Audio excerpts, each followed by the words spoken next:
সুপ্রিয় দর্শক, আসসালামু আলাইকুম। সবাইকে স্বাগত জানাচ্ছি আজকের গুরুত্বপূর্ণ সংবাদে। প্রথমেই জানিয়ে দিচ্ছি সংবাদ শিরোনাম, পরে বিস্তারিত। চুয়াডাঙ্গায় জামায়াত বিএনপি সংঘর্ষ, উভয় পক্ষের আহত ৬। এদিকে মুন্সিগঞ্জে বিএনপি ও স্বতন্ত্র প্রার্থীর সমর্থকদের সংঘর্ষ ও গোলাগুলি। এরপর থাকছে, এটা শুধু ক্রিকেটারদের নয়, পুরো জাতির জন্য অপমানজনক, জামায়াত আমির। সর্বশেষ, ক্ষমতায় গেলে তিস্তা মহাপরিকল্পনা বাস্তবায়ন করা হবে, তারেক রহমান। শুনছিলেন সংবাদ শিরোনাম, এখন বিস্তারিত। তার আগে হৃদয় ছুঁয়ে যাওয়া একটি অনুরোধ। যদি হাদি নামটি আপনার বিবেককে এখনও নাড়া দেয়, যদি প্রকাশ্য দিবালকে গুলিবিদ্ধ হওয়ার সেই মুহূর্ত আপনাকে প্রশ্ন করতে বাধ্য করে, তবে আজ একটু সময় দিন।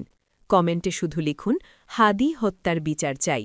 আর যদি আপনি চান সত্যটা চাপা না পড়ুক, যদি চান আমরা ভয় ছাড়াই এসব খবর আপনাদের কাছে পৌঁছে দিতে পারি, তাহলে এখনই চ্যানেলটি সাবস্ক্রাইব করুন।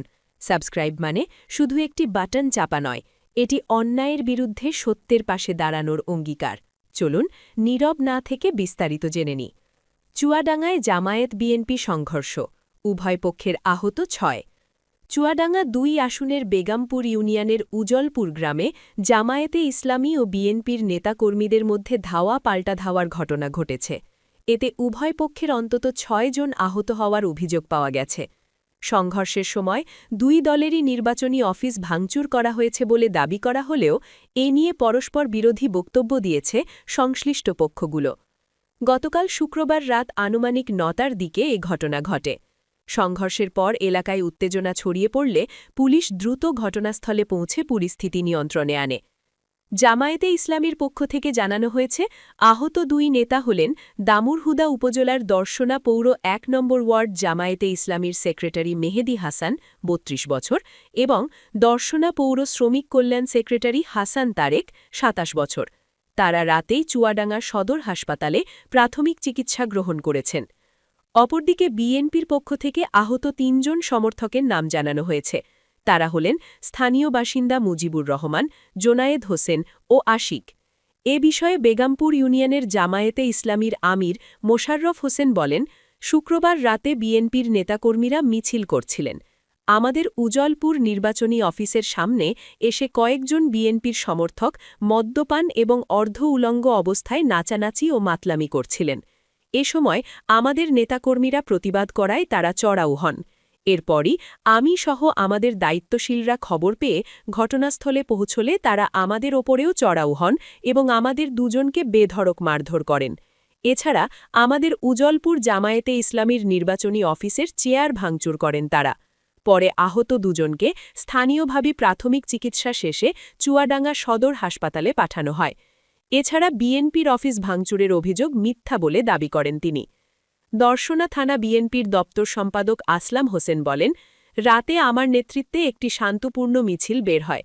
স্বাভাবিকভাবে মিছিলে কয়েকজন সমর্থক স্লোগানের সঙ্গে নাচানাচি করছিলেন। এ সময় উজলপুর জামায়াতের নির্বাচনী অফিসে বসে থাকা কয়েকজন নেতাকর্মী আমাদের নেতাকর্মীদের মেথর বলে সম্বোধন করেন। এই কথার প্রতিবাদ করি আমরা। এই নিয়েই সামান্য উত্তেজনার সৃষ্টি হয়। এতে আমাদের ৩ জন সমর্থক আহত হয় এবং আমাদের উজলপুর নির্বাচনী অফিস ভাঙচুর করে তারা। জামায়াতের নির্বাচনী অফিস ভাঙচুর ও তাদের ২ জন আহতের বিষয়ে জানতে চাইলে তিনি বলেন, জামায়াতের নির্বাচনী অফিস ভাঙচুরের অভিযোগ মিথ্যা। আপনারা সরাসরি এসে দেখুন ভাঙচুরের ঘটনা ঘটেছে কিনা। এছাড়া তাদের কাউকে মারধর করা হয়নি বলে জানান তিনি। চুয়াডাঙ্গা সদর হাসপাতালের জরুরি বিভাগের কর্তৃত্বরত চিকিৎসক ডাক্তার আল ইমরান জুয়েল বলেন, আনুমানিক রাত ১২টার দিকে মেহেদি হাসান এবং হাসান তারেক নামে ২ জন রোগী আহত অবস্থায় জরুরি বিভাগে আসেন। এদের মধ্যে একজনের মাথায় এবং অপরজনের বাম চোখের নিচে আঘাতপ্রাপ্ত হয়েছেন। ধারণা করা হচ্ছে শক্ত কাঠ জাতীয় কোনো কিছুর দ্বারা আঘাতপ্রাপ্ত হয়েছেন। রাতেই প্রাথমিক চিকিৎসা নিয়ে ফিরে গেছেন। দর্শনা থানা পুলিশের পরিদর্শক ওসি মোহাম্মদ মেহেদি হাসান বলেন, জামায়াতে ইসলামী এবং বিএনপির নেতাকর্মীদের মধ্যে ধাওয়া পাল্টা ধাওয়ার ঘটনা ঘটেছে। এতে জামায়াতের ২ জন এবং বিএনপির ১ জন আহত হয়েছেন বলে জানা গেছে। ঘটনাস্থলে জামায়াতের উজলপুর নির্বাচনী অফিসে একটি চেয়ার ভাঙা অবস্থায় পাওয়া গেছে। তবে এখনও পর্যন্ত কোনো পক্ষ লিখিত অভিযোগ দেয়নি। এদিকে মুন্সিগঞ্জে বিএনপি ও স্বতন্ত্র প্রার্থীর সমর্থকদের সংঘর্ষ ও গোলাগুলি। মুন্সিগঞ্জের মোল্লাকান্দি ইউনিয়নের মুন্সিকান্দি গ্রামে বিএনপি প্রার্থী ও ফুটবল প্রতীকের স্বতন্ত্র প্রার্থীর সমর্থকদের মধ্যে পাল্টাপাল্টি হামলা ও সংঘর্ষের ঘটনা ঘটেছে। এতে বেশ কয়েকজন গুলিবিদ্ধসহ কমপক্ষে ১০ জন আহত হয়েছেন। প্রত্যক্ষদর্শীরা জানান, শনিবার ৭ই ফেব্রুয়ারি দুপুর ১২টার দিকে ফুটবল প্রতীকের স্বতন্ত্র প্রার্থীর সমর্থক মুন্সিগঞ্জ জেলা বিএনপির সদস্য আতাউর রহমান মল্লিকের লোকজন মুন্সিকান্দি এলাকায় নির্বাচনী প্রচারণায় গেলে ধানের শীষের সমর্থক মুন্সিগঞ্জ সদর উপজেলা বিএনপির যুগ্ম সাধারণ অজির আলী ও ইউনিয়ন বিএনপির সাবেক যুগ্ম সাধারণ সম্পাদক আওলাদ মোল্লার লোকজন তাদের ওপর হামলা করে। এতে উভয় পক্ষ সংঘর্ষে জড়ায়। এ সময় মুহুর্মুহু ককটেল বিস্ফোরণ ও গুলিবর্ষণের ঘটনা ঘটে। স্থানীয়রা জানান, এ ঘটনায় উভয় পক্ষের বেশ কয়েকজন গুলিবিদ্ধসহ কমপক্ষে ১০ জন আহত হয়েছেন। এ ঘটনায় আহত মুন্সিকান্দি গ্রামের নজরুল সরকারের ছেলে লিজন সরকার ও জালাল সরকারের ছেলে মনির হোসেনকে মুন্সিগঞ্জ জেনারেল হাসপাতালে চিকিৎসা শেষে ঢাকা মেডিকেল কলেজ হাসপাতালে পাঠানো হয়েছে। মুন্সিগঞ্জ জেনারেল হাসপাতালের জরুরি বিভাগের চিকিৎসক ডাক্তার আতাউল করিম জানান, এই ঘটনার এখন পর্যন্ত ২ জন হাসপাতালে এলে তাদের ২ জনের শরীরে বিভিন্ন অংশে গুলির ক্ষত রয়েছে।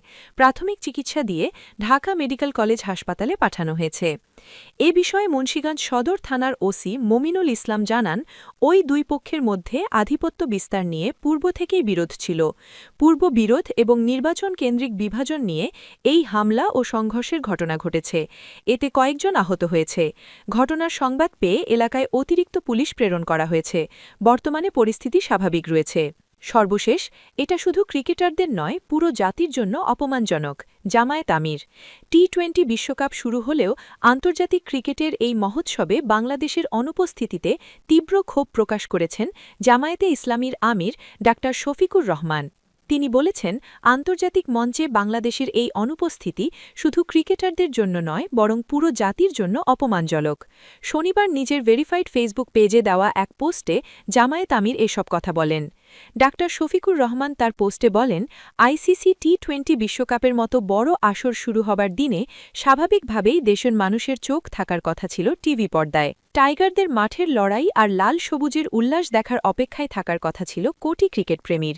কিন্তু দুর্ভাগ্যজনকভাবে সেই অধিকার থেকে বাংলাদেশকে বঞ্চিত করা হয়েছে। জামায়াত আমিরের ভাষ্যে, আন্তর্জাতিক এই মঞ্চে বাংলাদেশের অংশগ্রহণের কথা থাকলেও পরিকল্পিতভাবে দেশকে সেই সুযোগ থেকে দূরে রাখা হয়েছে। বিষয়টি শুধু খেলাধুলার মধ্যেই সীমাবদ্ধ নয়, এটি দেশের সম্মান ও মর্যাদার সঙ্গে সরাসরি যুক্ত। এর মাধ্যমে পুরো জাতিকেই অপমান করা হয়েছে বলে তিনি দাবি করেন। দেশের ক্রিকেটারদের প্রতি সংহতি জানিয়ে ডা. শফিকুর রহমান লেখেন, প্রিয় ক্রিকেটার ভাইয়েরা, আমি তোমাদের সঙ্গে সমব্যথী। দেশের মর্যাদা, দেশের স্বপ্নের সঙ্গে কোনো আপোষ নয়। পোস্টে আন্তর্জাতিক রাজনীতির ইঙ্গিত দিয়ে তিনি বলেন, কোনো আধিপত্যবাদী শক্তির চাপের কাছে বাংলাদেশ কখনো মাথা নত করতে পারে না। খেলাধুলার মতো আন্তর্জাতিক অঙ্গনেও যদি বাংলাদেশকে ন্যায্য অধিকার থেকে বঞ্চিত করা হয়, তবে তা জাতির আত্মসম্মানে আঘাত হানে। তবে সামনের দিনগুলো নিয়ে আশাবাদ ব্যক্ত করে জামায়াত আমির বলেন, বাংলাদেশ আবারও আন্তর্জাতিক অঙ্গনে মর্যাদার আসনে ফিরে আসবে। তিনি দৃঢ় কণ্ঠে উল্লেখ করেন, বাংলাদেশ ফিরবে মাথা উঁচু করে, গর্ব নিয়ে, শক্তি নিয়ে, সম্মান নিয়ে, ইনশাল্লাহ।